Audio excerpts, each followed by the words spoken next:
Good morning, everybody. Welcome to the UBC Talks webinar. Today, we will be talking about the future trends in sustainable energy production with the views and contexts from around the Baltic Sea region and beyond.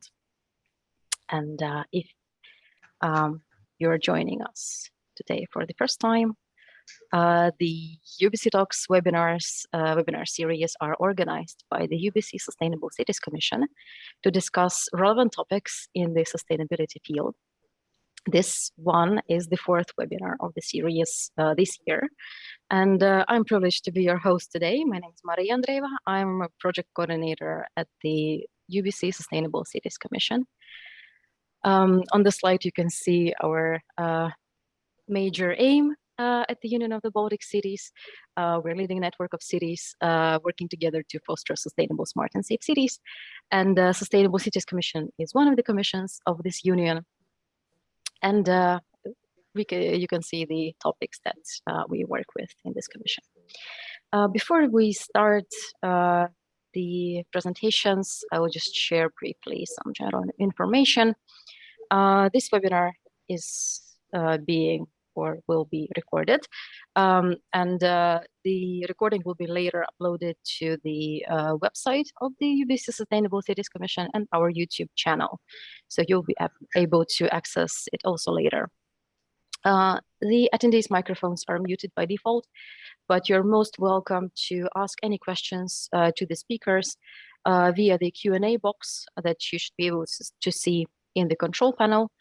And all of the questions will be answered at the session, which will take place after the presentations.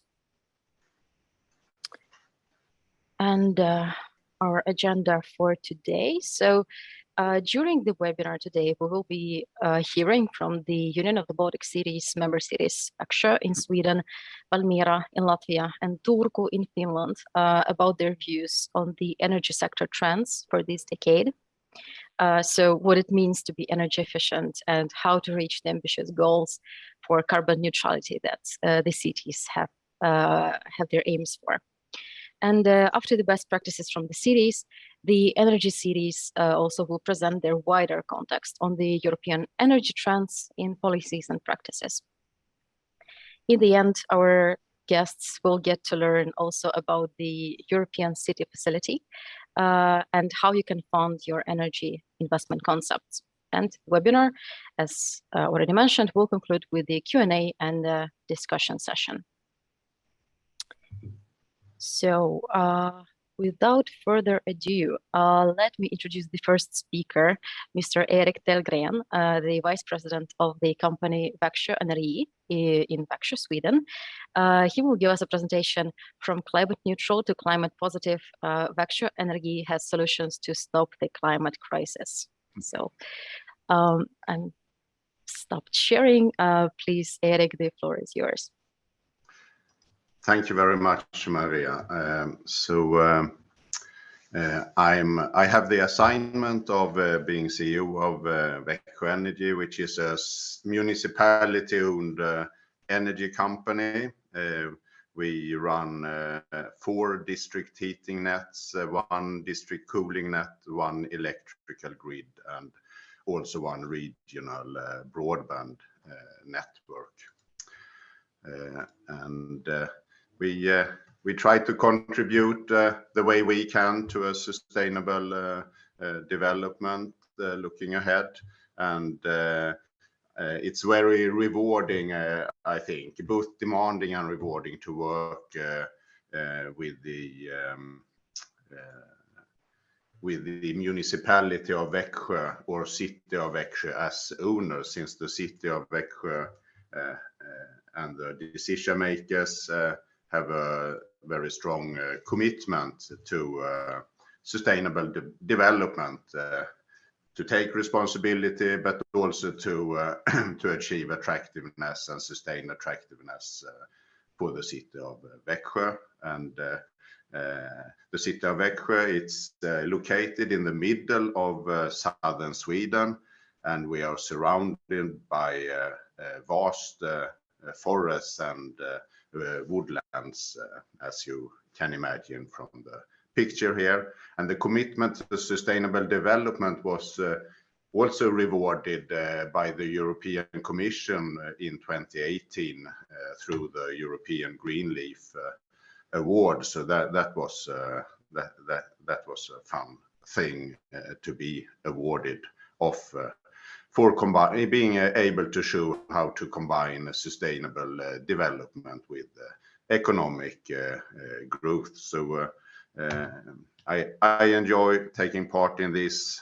One of the things that Växjö is doing to sustain good development is that we only build in wood. So all buildings in the city is wooden buildings. And starting already 800 years ago, this is a church just outside the city. And it's the oldest timber building in Sweden, actually. So it's more than 800 years. So please imagine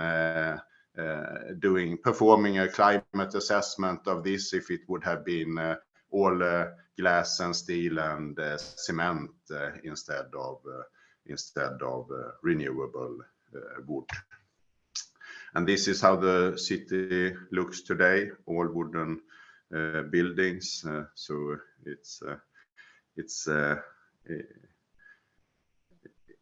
rewarding. It's nice to have achieved this within the last 15-20 years. You can see our office in the left down in the left corner, and the new city hall up in the left upper hand left corner. Okay, it's active forestry in the surroundings of Växjö, and we are active with this as well in installing the broadband network, and we have achieved a connection rate of 95%. But our foremost activities are, of course, within energy and energy supplies. We are active in solar PV installations in the region.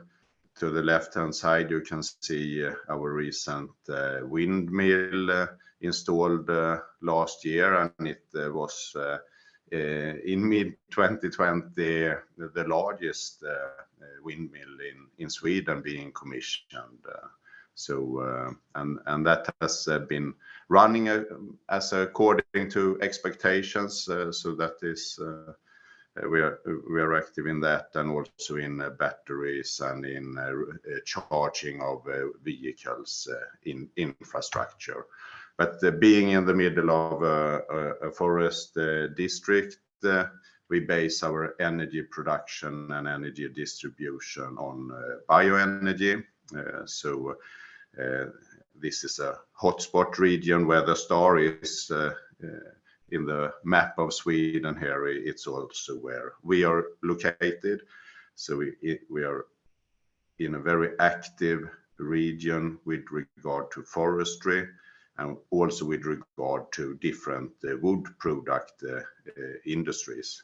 And we recover and make use of all secondary materials and residues stream from the active forestry and wood industries in our close vicinity. But we are regarded as being in a forest region, but this has not always been the case. So only some plus 100 years ago, and in all the 17th century, 18th century, 19th century, there was rather little wood. It was people being in survival mode, making the full use of what could be grown. So the left-hand picture is how the region looked to a rather large extent some 100 years ago. And on the photo on the right-hand side, it's the same it's the same spot actually. So quite a difference. A good responsible forestry from all the family operated forest properties in this region, I would say, supported by good legislation also. So in 1903, I think we got the first full legislation on forestry and how to sustain a good forestry for the future as well. The result of this has been that in Sweden the wood content of the Swedish forest has doubled in 100 years, and in this region, the Växjö region in south of Sweden, we have actually seen in 100 years a five-fold increase in number of trees and wood in the forest. So quite an astonishing development. Following that, we have seen birds, for example, regarding biodiversity, nesting bird pairs, 8 million more nesting birds since 1998, and some of course require specific biotopes, but it's also reserves set aside. So in Sweden we have plus 5,000 nature reserves set aside, and only in the recent 5 years we have actually set aside almost one new nature reserve for each working day in the last 5 years. So more than 1,000 nature reserves set aside in the recent period, comprising 5 million hectares, which can be compared with the active production forestry of 23 million hectares. Still a lot of things needs to be done in this area of biodiversity.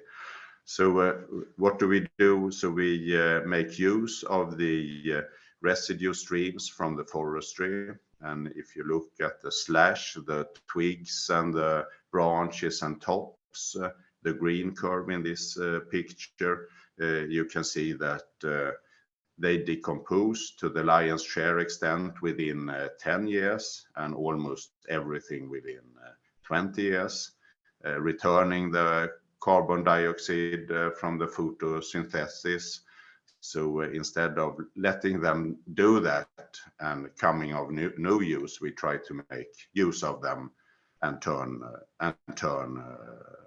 and produce energy from the slash or the residue streams from the forestry. The slash and residues from forestry and also from the wood products industries are abundant.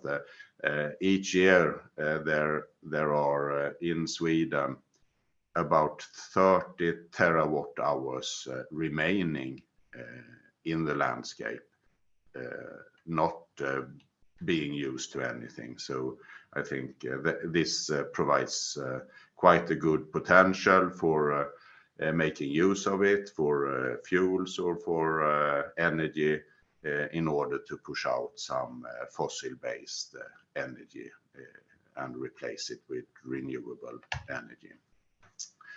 And based on these conditions, we were able to, in 2019, to turn all our operations into 100% fossil-free operations, including everything you could say, like also our vehicles, the service vehicle fleet, our haulers, etc. And also our all our sub-suppliers are required to sign contracts, including using, for example, fossil fuel-free vehicles when providing services for us. And well, you know what we are required to do. to become, there are several pledges now to become climate neutral. India 2070, China 2060, Europe 2050, Sweden 2045, and Växjö has also taken on now to become climate neutral already in 2030. Still we are heading the wrong way, not at least shown during this year. The Växjö municipality, the city of Växjö, has entered into a climate contract to become climate neutral in 2030. So this is quite an undertaking. We help them with reviewing if we can combine our heat and power production with providing a combined production with renewable fuel for long distance transports. So we are right now looking at sustainable aviation fuel, and we have done that in a study for 3 years, which looks very promising. So we are now entering into an extended study, a feed phase. And this is how it could look like, with a bluish squares on our site. So it looks like a promising project which can add to the targets of Växjö.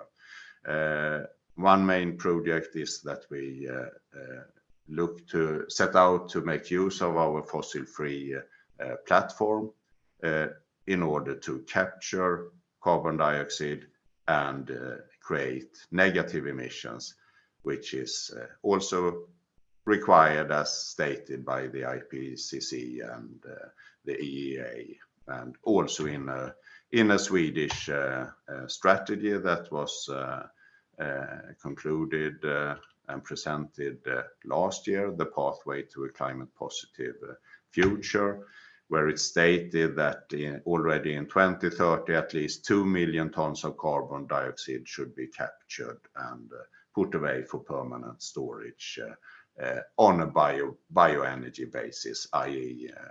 negative emissions, creating greenhouse gas emissions. And very recently it is now also proposed a state reimbursement scheme through reverse auctions to realize financially this value chain of negative emissions. So we are studying this. We have started a project. We have submitted an application to the European Innovation Fund. It was tough competition. Now the first announcement, the Stockholm project of negative emissions and bio-CCS was successful as 1 out of 7 projects that was awarded a grant out of 330 who submitted an application, including us. This is how it could be visualized. The blocks on the right-hand side are our 2 main base blocks, the combined heat and power blocks. On the left-hand side, you can see the railroad, and in purple, you can imagine the carbon capture plant. Then we use the railroad to transport the captured carbon dioxide up to 1,000 tons per day in the winter season to an intermediate port from where a ship is taking the carbon dioxide to a dedicated permanent storage. So this is where we are, and it looks like the value chain can be realized in a reasonable way at the cost of some 150 to 180 euros per ton. The transport authorities in Sweden have assessed that the value to society is up to 700 euros per ton. So there is quite an investment drive to realize this value chain. So we are now seeking if we can do this, then it could be realized within a 30-month term. So very close to realization, provided that the financial situation can be resolved.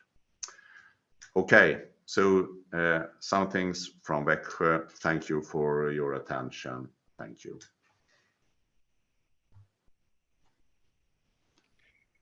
Thank you so very much, Erik, for the most inspiring presentation. It is so impressive that the company is already 100% fossil-free, and you approach these energy aspects in such a holistic way. It was fascinating to learn about it. Thank you so much. We naturally already have some questions coming, which we will discuss in the end after all of the presentations. So please stay with us for the discussion. And now let's go to the next speaker. We will go now to the southern shores of the Baltic Sea, to the city of Valmiera. And I have a pleasure to invite to the stage Mr. Māris Kānītis, a member of the board of the Adven Latvia company, who will introduce us the approaches to the sustainable energy production in Valmiera municipality. So please, Māris, the floor is yours. Thank you, Maria. Hello, I'm Māris Kānītis. I'm member of the management board of Adven Latvia. Today, I'm going to give a brief overview how Adven have collaborated with Valmiera municipality to provide sustainable energy production in the city. First, I just want to give a short overview of how DH supply is organized in Valmiera. In the picture on the left, you can see that the system consists of 4 different network areas with 3 heat producers in there. The network grid is managed by municipality-owned company. Valmiera Energy is the biggest this energy producer in the city, and it produces up to 84% of the heat used in Valmiera DH. Energy is produced for 2 network areas, and the annual sales is approximately 80 gigawatt hours annually. Ownership of this Valmiera Energy company is by Adven Latvia as a majority shareholder and Valmiera municipality as a minority here. And cooperation between Valmiera municipality and Adven. Many cities in the Baltic Sea region, whole of Europe, are aiming to achieve the carbon neutrality goals in energy sector over the next decade by reducing fossil fuel energy consumption. For Valmiera, this goal has also been an important goal. For today, in our production site, we produce more than 90% from the biomass, and natural gas we are using just for 10% for reserve and peak loads. We know that the energy production is one of the biggest environmental impactors, and we want to be part of the solution. By converting from fossil fuels to biofuels, we have reduced CO2 emissions and provided a more stable, affordable heat supply tariff for the local people in Valmiera. In the long run, it is strategically important for Valmiera municipality to ensure the welfare of residents and care for the environment, and our collaboration has been an important step towards this goal and has ensured that Valmiera's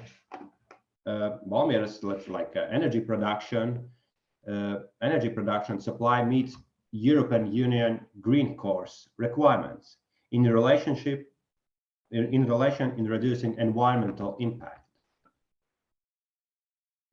By ensuring the energy efficiency in Valmiera municipality, it has been one of the most direct and cost-effective way how to save the money, reduce the greenhouse gas emissions, create jobs, and meet the growing demand of energy.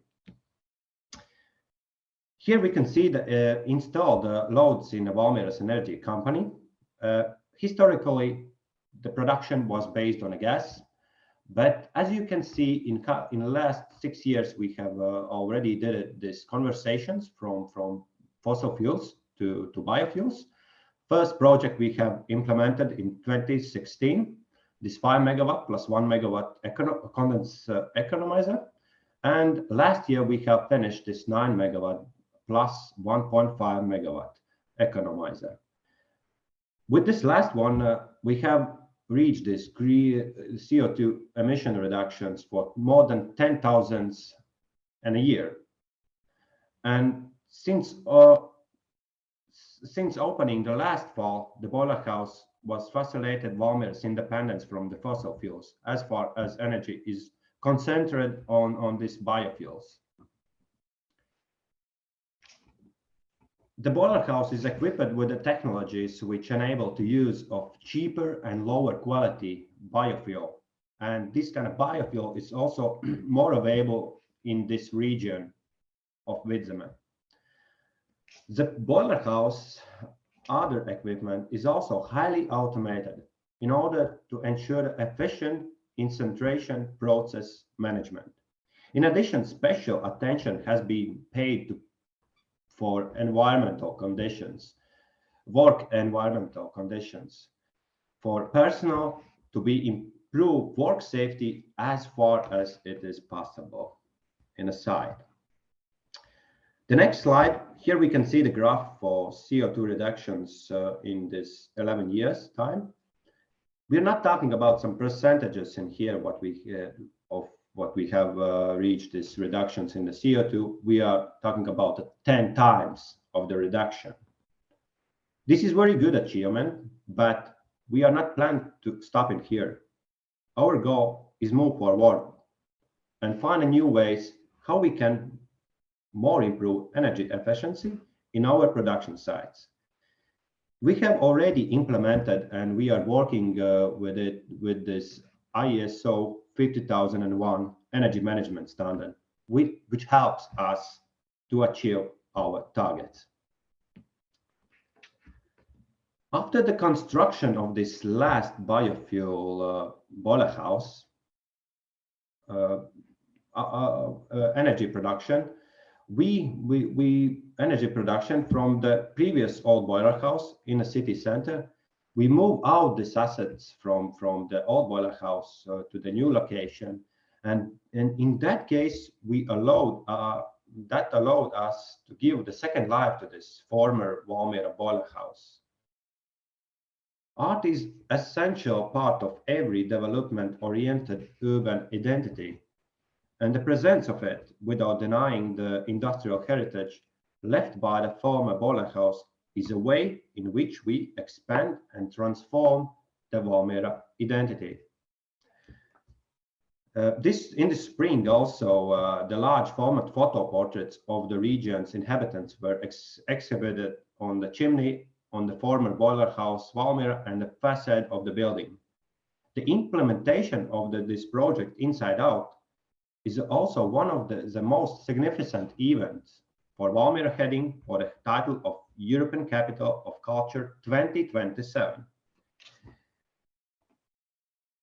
In a long run, one of the potential use for the old boiler house is to hand it over to the municipality, so the former boiler house would become a place for modern, contemporary art, self-realization, interaction, and both local and international artists.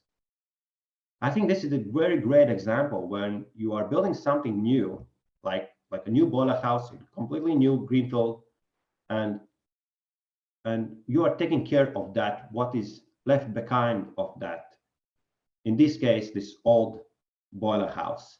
And if we can to give some kind of second life for this boiler house and using this for in this way, like in art or the culture, I think that's the very sustainable way how to organize this kind of projects in the cities. In the conclusion, I just like to say that Adven is a company that driven by the purpose, and the purpose is to create advantage in energy, but for the business, people, and planet. We strive to be a part of the solution to climate change and believe we can make a difference with every sustainable energy solution, what we find, build, and run together with our customers, including Valmiera municipality. Thank you for attention. It has been a pleasure to share with our story. Thanks.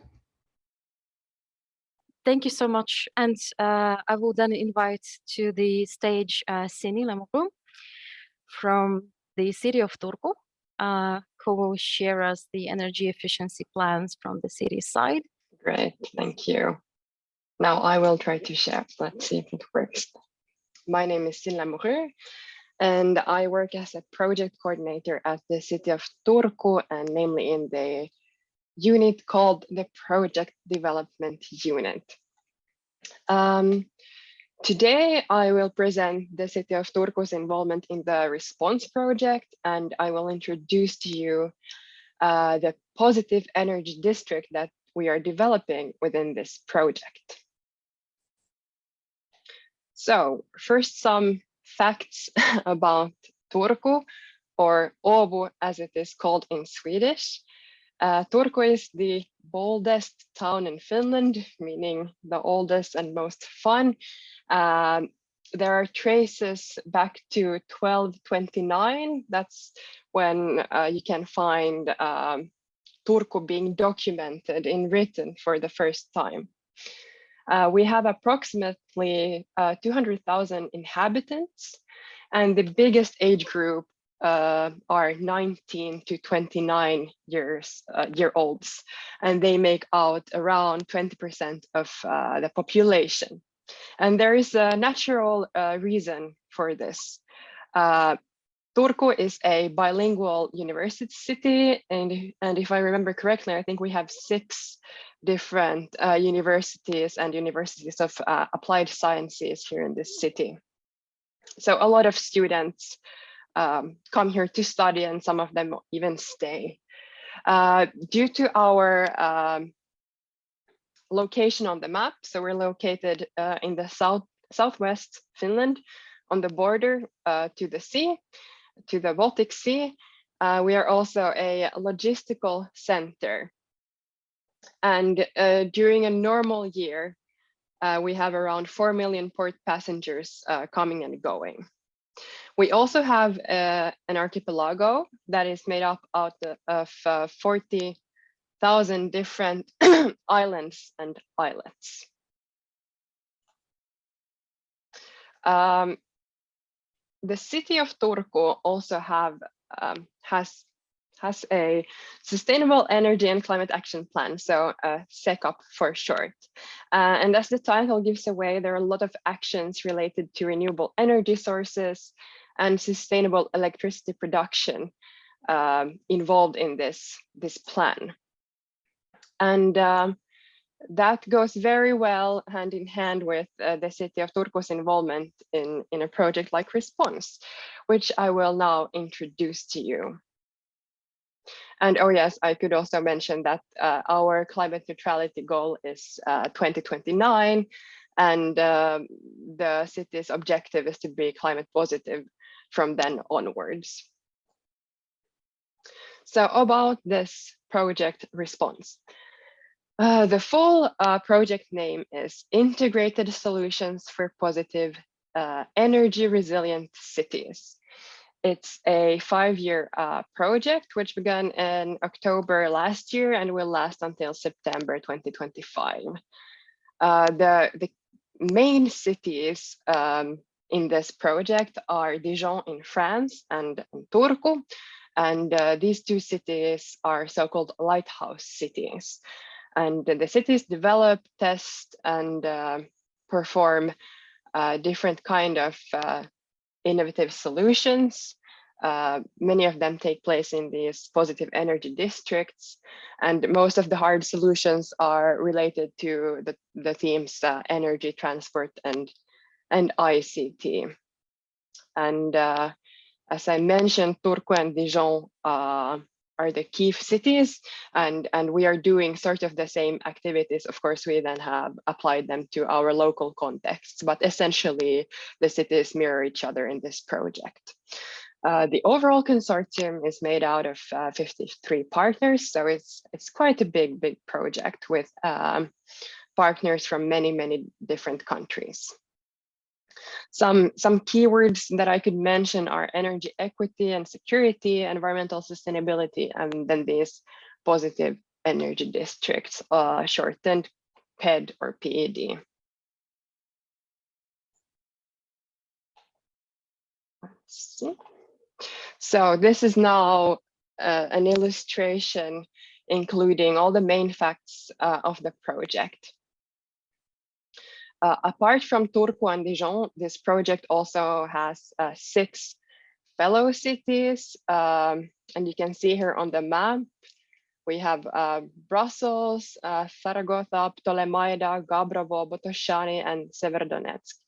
And these fellow cities follow what the lighthouse cities are doing and will replicate selected solutions that have been implemented in the lighthouse cities. And according to my latest information, there are all in all 18 lighthouse projects.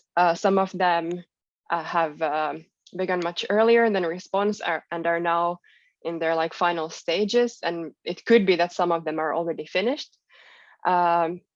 Response is one of the youngest lighthouse projects out there. So there are 48 lighthouse cities and 72 fellow cities involved in the Horizon 2020 Smart Cities and Communities Lighthouse Group. So I'm pretty sure that if you want to find out more, for example, if you would like to know what the closest city in your country involved in this kind of project, you would find something very close.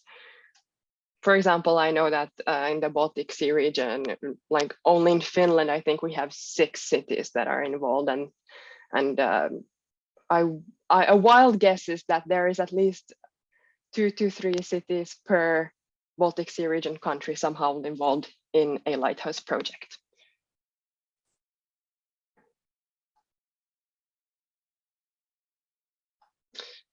So the central elements of the Response project, I mentioned them shortly before, but we have energy, of course.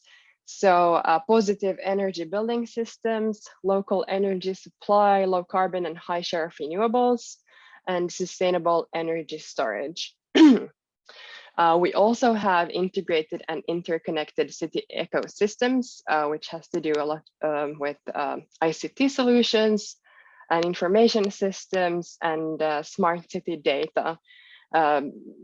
Something you could call the development of city information platforms. And under this topic, we also have the integration of e-mobility, which is a bit of a more of a cross-cutting topic in this project, because you have both the energy aspects and you have the business models that you need to work for the e-mobility services to run. Then we also need the citizens' attention. So we have citizen-centric and resilient and safe cities as one topic here. And it deals with citizen participation and awareness raising. And to mention, we have something, or we will develop something called air quality monitoring powered by 5G, which means that we have air quality monitoring system coupled with 5G, so we can receive real-time weather data powered with 5G. This is just an example of what this topic could mean in reality. Some basic facts about positive energy districts. So the definition by JPI Urban Europe is a PED is an urban neighborhood with annual net zero energy import and net zero CO2 emissions, working towards a surplus production of renewable energy integrated in an urban and regional energy system. So we have three principles that are important when talking about a PED development.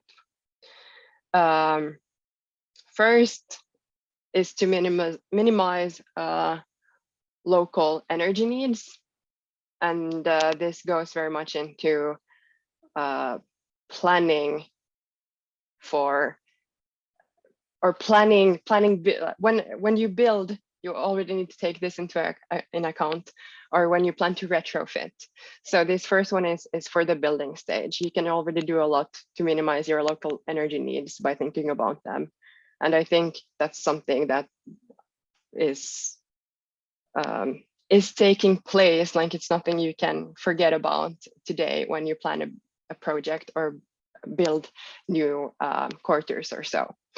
Then we have in the enabling of local renewable energy production. So concretely it means solar panels and heat pumps, etc. And the third thing is smart planning and smart control, which has to do with the flexibility, having infrastructure and systems that allow you to use the energy that you have, for example, captured through solar panels.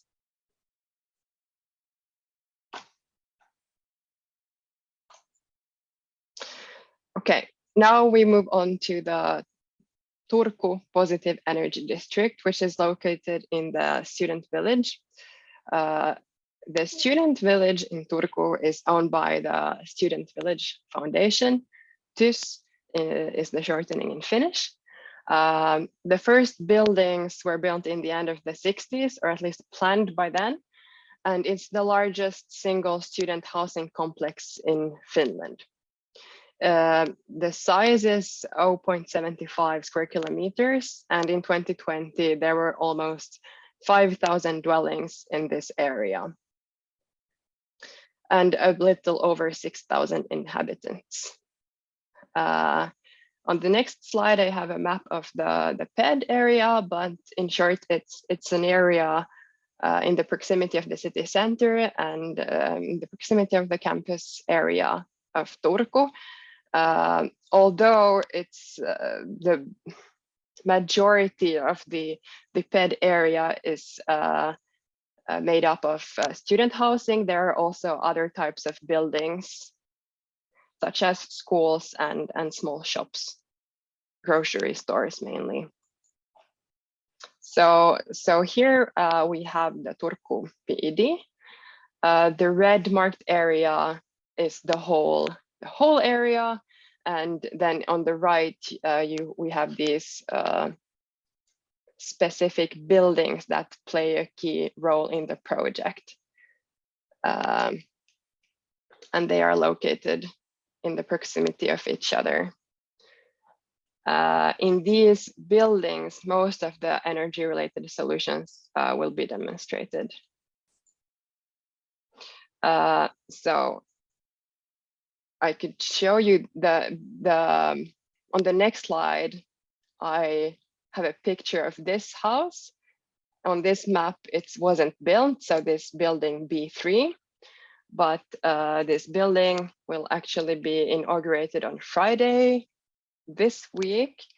It's here, and it will welcome its first tenants in the beginning of next year. It's a building called Tysia, which means haven in English. And to give you some examples, in this apartment, in this building, we have a human thermal sensation control system, which basically means that we have indoor sensors equal in size to a box of matches installed in all the apartments. The sensors measure and distribute information about relative temperature and humidity levels, and the data supports the optimization of indoor temperatures and also can support predictability of temperature changes. Another example are bifacial solar panels, which will be installed on the roof of this building. And because they are bifacial, they enable light reflecting from the roof to reach the backside of the solar panel, which will allow an even greater generation of energy. And as a fun fact, I can share that there are also saunas in this building, which is important for Finnish student communities. In these kind of projects, the key point is not only to build new buildings with new solutions. An important aspect is also to retrofit. So these houses next to this new building will be retrofitted and have new nano-coated windows, which will improve the energy efficiency of these older buildings. So just to give you an example of what is also done in this area. So a selection of upcoming activities. It's a 5-year project with a lot of details, but here are just a few to give you the bigger picture. So I also already mentioned the retrofitting and the solar panels, but we will also have automated driving pilots taking place in this area. There will be vehicle to grid charging stations.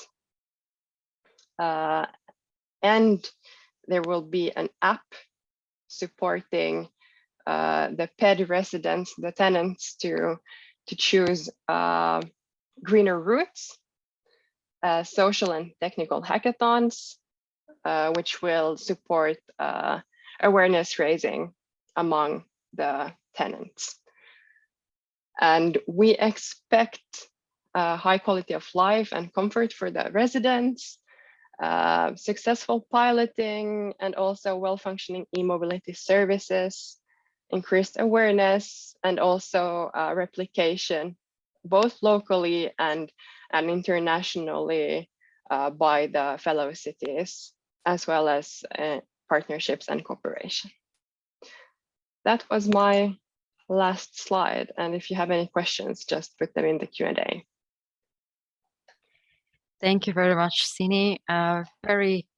Also very nice, ambitious plans of Turku, both plans in the both city. Very nice examples, and maybe we'll discuss them in the discussion later.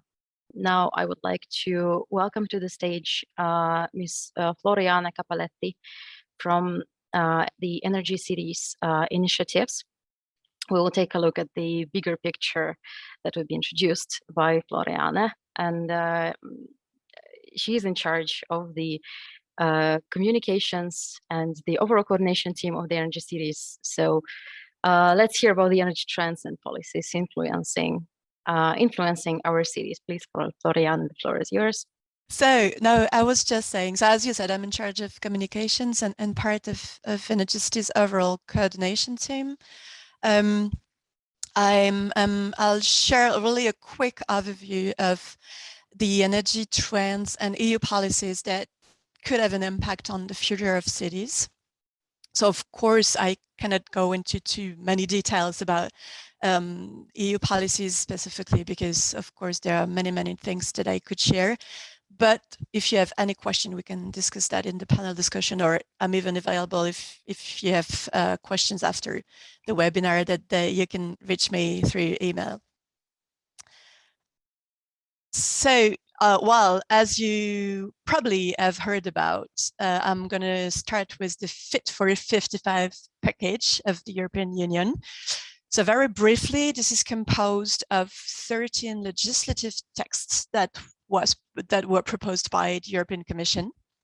And the overall objective is to cut greenhouse gas emissions by 55% by 2030, compared to the levels of the 90s. And they aim at climate neutrality by 2050. So this package hasn't been fully adopted yet. It's still quite a long legislative journey for it. The final adoption is foreseen at the end of next year or beginning of 2023. And then, of course, it will need to be transposed into the national law of member states. So in this package, Energy has been closely following the discussions, of course, and the preparation of this package, and especially the role for local authorities in it. So they are quite considered in this package, we must say. There's actually been for a few years now, but it's really systematic now in EU policy, a recognition of the great role that municipalities play in implementing and achieving the climate and energy goals of the European Union, and the recognition of their need for financial and technical support, which is really very important, and of course also very much depending on the different national contexts that vary a lot from one member state to another in the European Union. So of course, once the package is adopted, we'll still follow how the implementation at national level will happen. The Renewable Energy Directive has an objective of reaching 40% of renewables in the energy production by 2030. So in heating and cooling specifically, there is a 1.1% binding yearly increase of the share of renewables in heating and cooling. This directive specifically underlines the role of local authorities in planning, facilitating the recovery of waste heat. So what we also call residual heat, and approving the related energy infrastructures, and the need for capacity building for local authorities.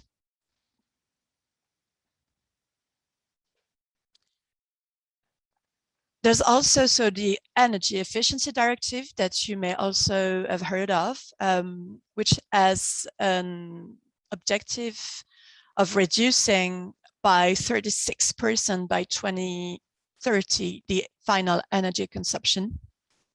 And the member states have an obligation of saving energy up to 1.5% yearly. So from 2024 onwards, while the obligation will enter into force this year, 2024. And regarding heating and cooling, the member states shall encourage regional and local authorities to prepare local heating and cooling plans. And for any municipalities with over 50,000 inhabitants, it's mandatory, as the EU directive states, and to support regional and local authorities to the utmost extent possible by any means, including financial support and technical support scheme. So this is what the directive expects from member states in terms of empowering, allowing the local authorities to implement this directive. In this directive, you also have a huge part dedicated to public building savings, and especially 3% of the buildings owned by public authorities have to be renovated near zero emission building level every year. So of course, including the ones that are owned by municipalities. And there is a specific part of this directive dedicated to support regional and local levels. So you have a full package of guidelines, competence building, and training opportunities that come along this directive.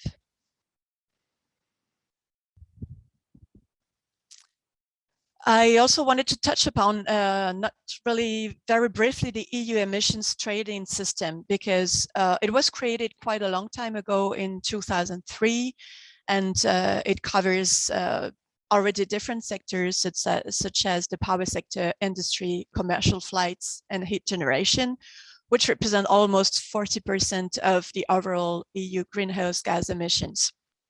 And the Commission's proposal is currently to revise this system specifically to be more ambitious, to set new rules for the use of the revenues from this trading system.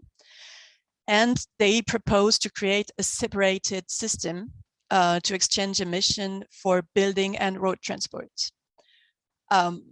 which actually we are closely following those discussions, because we are worried about the impact, especially on energy poverty and the already vulnerable households, because that would trigger an even higher increase of energy price.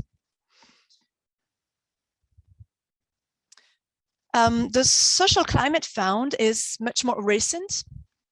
Its objectives are to counterbalance the negative social effects of the emission trading scheme on vulnerable households, micro-enterprises, and transport users specifically. The support measures and investment from member states to reduce reliance on fossil fuels. In terms of governance, it's similar to the resilience and recovery plans of the European Union, meaning that the member states will have to submit a national social climate plan along with their national energy and climate plan. And it states that local authorities should be consulted to design those national plans. So you can remind your national governments that you have a say in those plans, actually. And to finish with my presentation, I just wanted to share two main trends that we at Energy Cities have identified for already 2-3 years, but that really now also have been taken over by the European Commission, European Union in general, but specifically by the European Commission. The first one is obviously climate neutrality. This is maybe something that has been much more, let's say, tackled in the Nordic countries of the European Union than it was in the others, but now it's really something that has been, let's say, mainstreamed, and the European Commission is really putting a lot of efforts to also provide the means to cities to achieve this climate neutrality ambition. And notably, I'm sharing two examples with you. So the European Commission has just launched what they call the EU missions, and notably the call for interest in taking part in the 100 climate neutral and smart cities by 2030. So I've put the link there that you will be able to have to access to have more information about this call when you get my presentation. And this is really a call for, in a nutshell, for pilot cities that will be labeled as climate neutral and smart cities by 2030, and will get specific support in this and behavior from the European Commission, technical support, but also easier access to funding for your local actions. I wanted also to share a very short information on the cognitive measures for climate and energy, and especially, of course, in Europe, because this year the movement has adopted also the 2050 ambition of climate neutrality. We've already got over 100 cities that officially adopted this 2050 ambition, which is a really good sign, because it's really an official adoption by the municipal council. So huge trend around climate neutrality, and now, let's say, they need the means to achieve those ambitions. The second trend that is really to be noticed as regards sustainable energy production is citizen participation. And by that, I mean that more and more any kind of governments, local, regional, national, and European, are really giving more attention to give a say to citizens. It wasn't the case even 5-6 years ago. Now it's really everywhere. Like they are thinking of putting that component into almost all EU policies, directive discussions, and especially energy communities, local energy communities, a huge focus on energy communities or energy cooperatives, if you want. We can see that also in the projects that we are building currently at Energy Cities. We are building several projects with cities, and there is a huge focus from the European Commission in their funding programs for local participation, energy democracy, energy cooperatives, and of course the link with the municipalities. I put there 2 examples of projects also, if you want to have a look later at what we are doing at Energy Cities regarding citizen participation. And I just mentioned to finish, I mentioned the EU Climate Pact, which is actually the, let's say, the public component of the European Green Deal. So this huge package, policy package that encompass all the policies related to climate and energy of the European Union. And they've created this EU Climate Pact component, which is really more on citizen participation, citizen actions. It's really open to almost any kind of local actors. And the aim is really to also hear from EU citizens, to be for the European Commission to be able to move forward in their climate and energy and their views. Thank you very much. I hope it was clear, even though I really had to make it super brief. So if you have any questions that we cannot tackle today, please feel free to reach out to us at Energy Cities. Me and my colleagues will be very happy to answer your questions. Thank you very much, Floriane, for the great presentation. Thank you for highlighting the targets that the cities should consider, the opportunities for the local authorities to influence the development of the national plans. And of course, it was very interesting to learn about the trends, especially the interesting trends in the increase of the citizen participation consideration. That's very important, I think, for all of us to know, to note all of these trends. Well, now that we know more about the policies, trends, strategies, practices to become energy efficient, there is only one question left: how to fund the energy transition? So I'll give the floor back to Sini, since as it happens, she's also the contact person of our commission for the European City Facility. So Sini, are there any applications for funding by any chance? Let me check. That's a bad answer. But thank you, Maria. I will now present to you the initiative called the European City Facility. And actually, there's a link between Floriane, who just spoke, and this initiative, because Energy Cities is involved in this initiative together with other partners such as Federene, Climate Alliance, Adelphi, and Enviros. And this initiative started in September 2019, and it lasts for 4 years. So why I am now here in a different role compared to when I present response is because the UBC Sustainable Cities Commission, we have the role of a national network for 4 Baltic Sea region countries, which means that we promote the UCF and organize info webinars in connection to the calls. So some background: why was the UCF initiative created?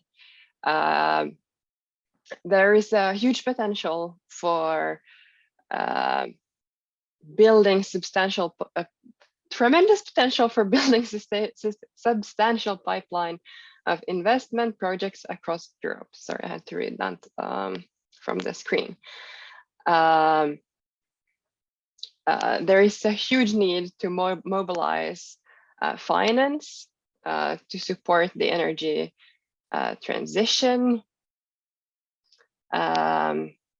And also, it has been noted that smaller and mid-sized municipalities are lagging behind because of a lack of resources, a lack of knowledge, and different sort of limitations. So the EUCF seeks to tackle these barriers.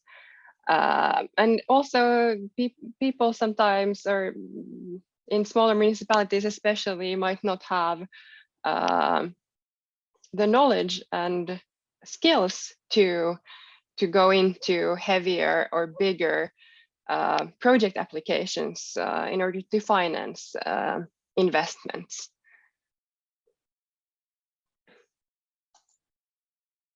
So the aim of the EUCF is to provide technical, legal, financial expertise, and to deliver more than 200 investment concepts.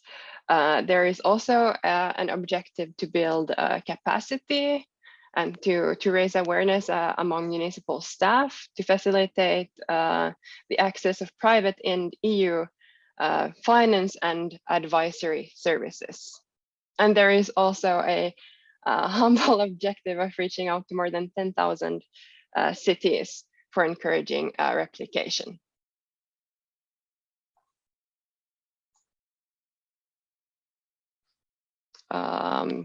So what does the EUCF fund? The EUCF grant is a lump sum of 60K. No matter the size of the cities or municipalities applying, that's the lump sum. And the objective is for the cities and municipalities to come up with an investment concept. So these activities funded by the grant could, for example, be feasibility studies, engineering analysis, legal analysis, social studies, market studies, or other sort of financial analysis. And it could also be something else than listed in these bullet points. So all in all, 4 calls are included in this EUCF.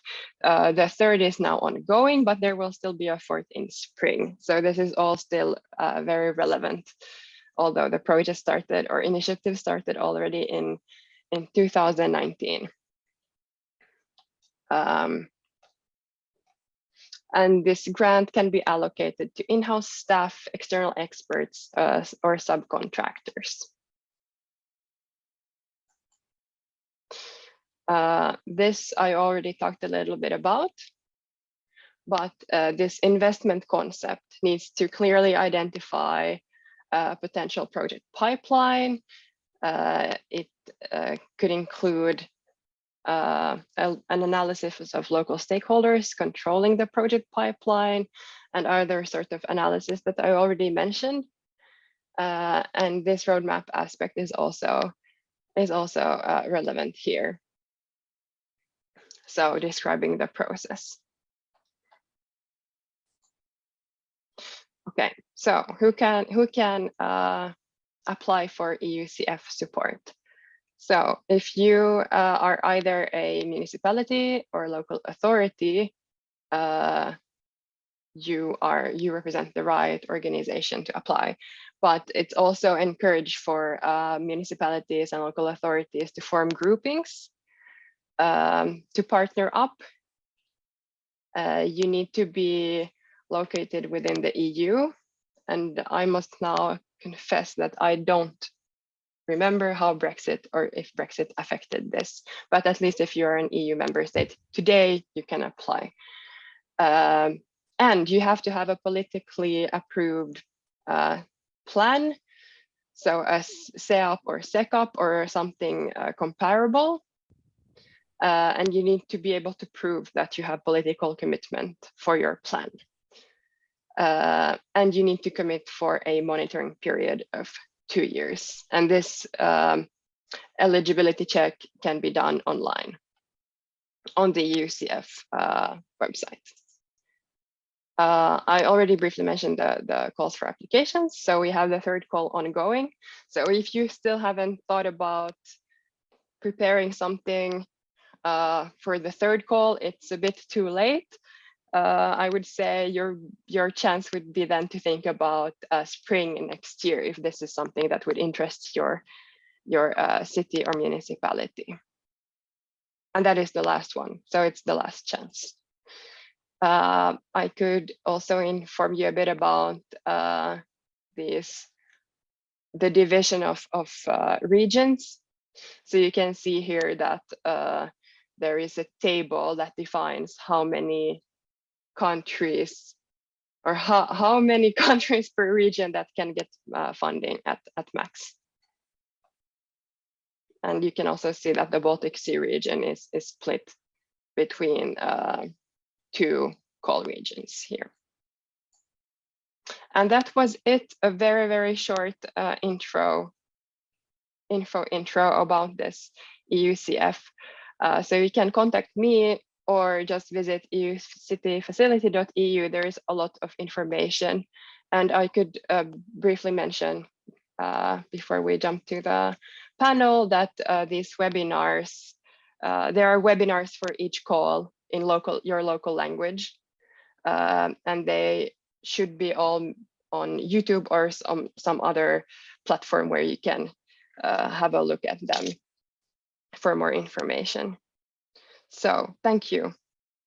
And that was it about the EUCF.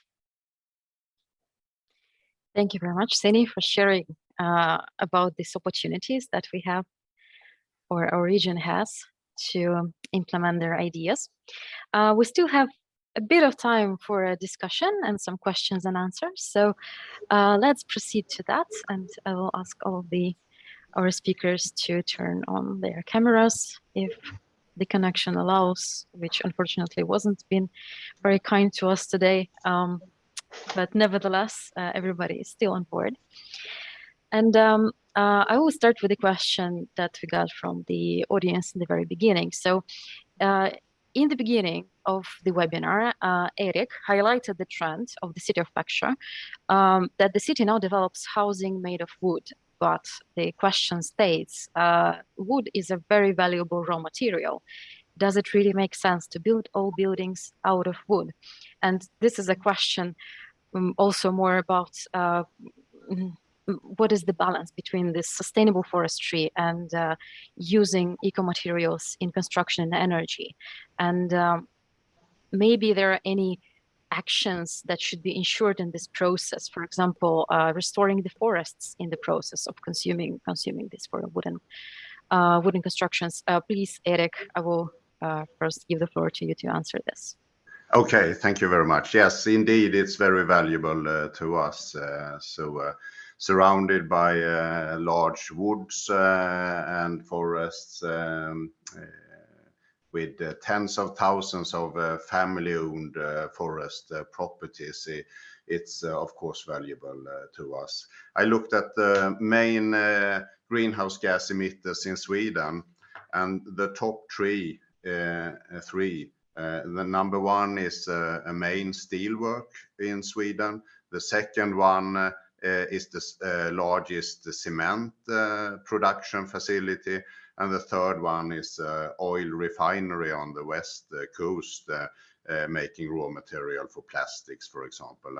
And this has been the main constituents in how we are building houses and buildings today. It's steel, it's cement, and it's plastic elements, construction elements. So they are heavy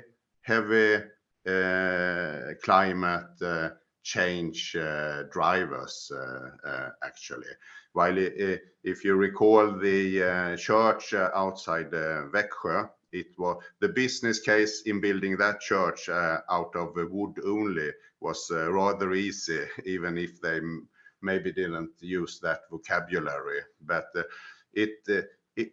over 800 years, in the 12th century, it was built. It was built out of carbon dioxide recovered through the photosynthesis, binding carbon in the wood carbon cycle.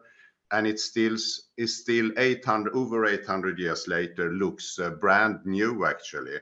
And when it is time to recover it or upgrade it, the material can be recovered, it can be reused, or it can be recovered. So it's a fantastic and valuable material, and cost effective as well. So that is what makes the value last, really. And if you recall the figures, we are still growing the forest. No deforestation here. So we have at least we have been in that place as well. I must admit, in the survival mood, but the last 120, 130 years, it has been a fantastic work by the forest owners. I think caring for the forest for generations, increasing 5-fold the wood content in the region around Växjö, with entailed advantages as well. It's more broadleaf trees in the forests. It's more nesting bird pairs in the forests, and it's still growing. So I think it's cared for, as you point out, in a very sustainable and sustained way, as different from 150 years ago in Sweden, when there was heavy deforesting, but that business model did not sustain. It was not sustainable. It needs to be managed in a sustainable way, and I think that we are on a good way to show how that can be performed, and as evidenced by the recent 130 years actually. So I think it's a fantastic way, binding carbon for several hundred years, up to several hundred years, facilitating good reuse and recovery of the building materials as well. And that, and bear in mind that we also use the shavings and the rest materials and residue streams from the forestry and the wood house building to generate renewable bioenergy that will push out bad fossil-based energy that is having such a negative impact on the climate, inducing this dramatic climate change. Thank you. Thank you very much, Erik. Definitely Växjö has a lot to offer in terms of in terms of inspiration, really, and all of this already pointed out, the holistic approach that everything can be reused, the forests can be restored, and carbon can be captured. And all of the presentations today highlighted very forward-looking perspectives that our cities have. So we know that Turku and Växjö have a very soon coming climate neutrality goals, 2029, 2030. Valmiera has faced a dramatic decrease in CO2 emissions over the last 10 years. It was 10 times the decrease of the emissions. So you all are forward-looking. What do you think would be the practices that would be status quo in 5 or 10 years? What would be the trends when we will be constructing new energy solutions in 5 or 10 years? What would be default rule to take into account? And I would ask that from all of you, if you can point out any specific trends you think are there to stay. And maybe we can start with Māris and Valmiera's ideas or perspectives. Hi. So thanks for the question. We have to look at what is on the table for right now in the market, what kind of solutions we have and also we have to take into account which location we are, and from that point of view, we can make let's say best decisions. So from one country it can be solar, from the other country it can be this biofuel based let's say this future. So it's matter of the location. From my point of view, at least, I see that the biofuel if it's local one, then it's very good. Let's say it's renewable, and we could moving forward with this. Yeah, this is my input in here, but also some other synergies with some other resources like hydrogen, this kind of solutions. Solar also is on the table, but yeah, for right now we have to find a new and most cost-effective solution for each of the case. Thank you. Maybe Floriane, you could point out any trends that you see are coming in the next years. Wow. Because you already mentioned that you noticed that 5 years ago, the citizen participation, for example, wasn't on the table yet. Yeah, absolutely. No, I honestly think that this citizen dimension will only strengthen in the coming years. That is for sure.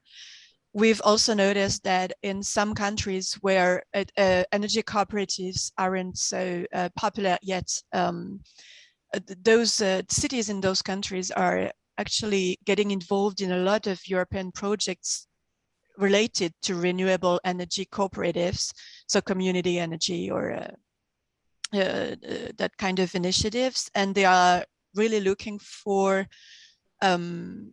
well, examples, practices, inspiration, and well, definitely most of the time they are looking up to cities like the ones that are in the web conference today. So I definitely see also cooperation between cities at European level only strengthening.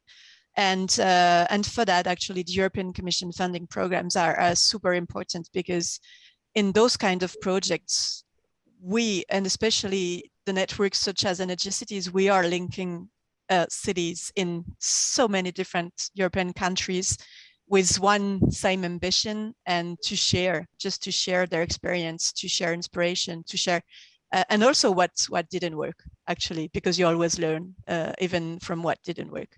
So I would say those two things, definitely the citizen part and the cooperation between cities at European level.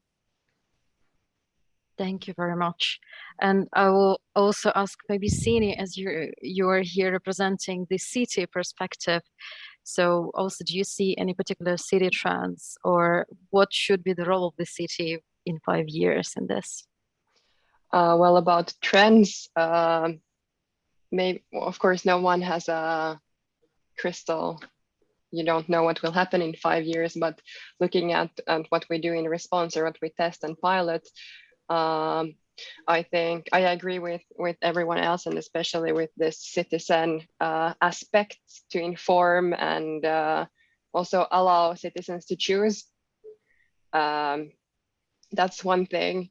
But what I do think will happen, and is already happening, is has to do with this flexibility. We talked a bit before we started the webinar, we talked about a bit of electricity prices, and that they can go up and down depending on storms, or it gets really cold or really warm quickly. So I think we also need solutions to cope with these fast changes, also as a consumer, as someone who pays the bills. And I think there we would see new business models coming, allowing for more flexibility and for the consumers to make their own choices. That's one thing. Definitely, thank you. I'm also tempted to ask the same question from Erik, but I think Växjö is already so far ahead with also sustainable aviation fuel. So more pilots, probably.